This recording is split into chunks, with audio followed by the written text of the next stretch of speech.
Not sure how long I can make these videos for YouTube, but I'll try to read the rest of this and see if it will upload. Alright, so we're continuing.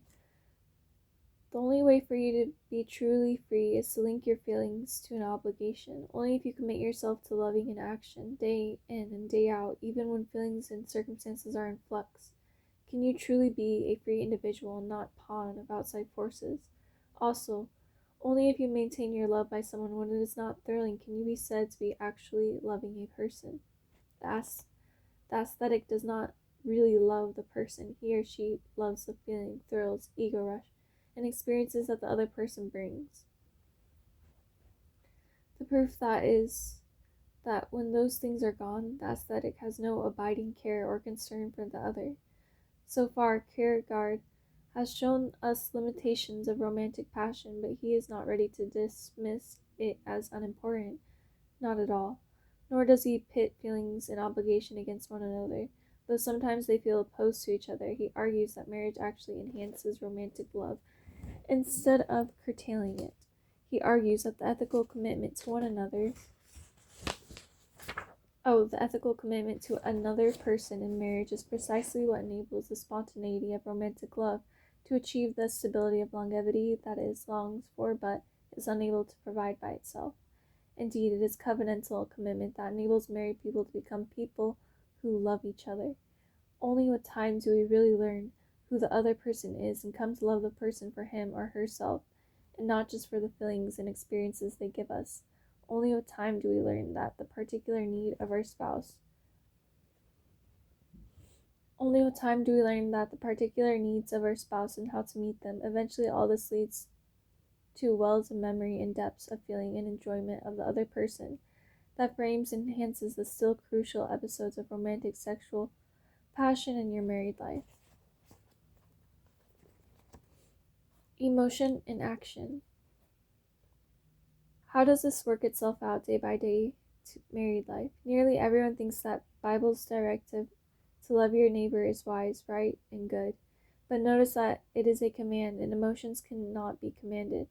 The Bible does not call us to like our neighbor, but to have affection and warm feelings towards him or her. No, the call is to love your neighbor.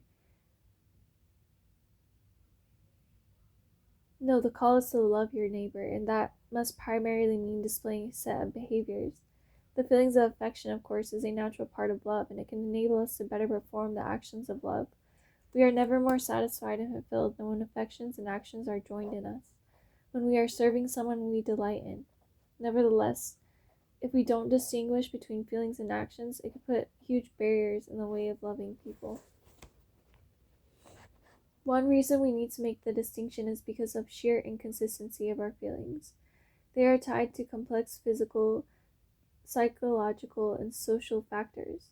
They wax, then wane, often in infuriating ways. Our emotions are not under our control, but our actions are. Most of our likes and dislikes are neither sins nor virtues, nor more than our taste in food and music. What matters is what we do with them. If, as our culture encourages us, we go so far as to define love as liking, if we only feel that actions of love are authentic, if there are strong feelings of love present, we will inevitably be bad friends, and even more terrible family members and spouses.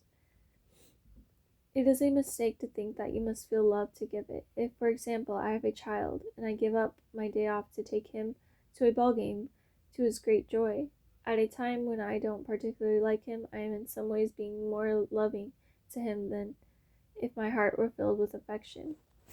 When you feel great delight in someone, meeting their needs and getting their gratitude and affection in return is extremely rewarding to your ego.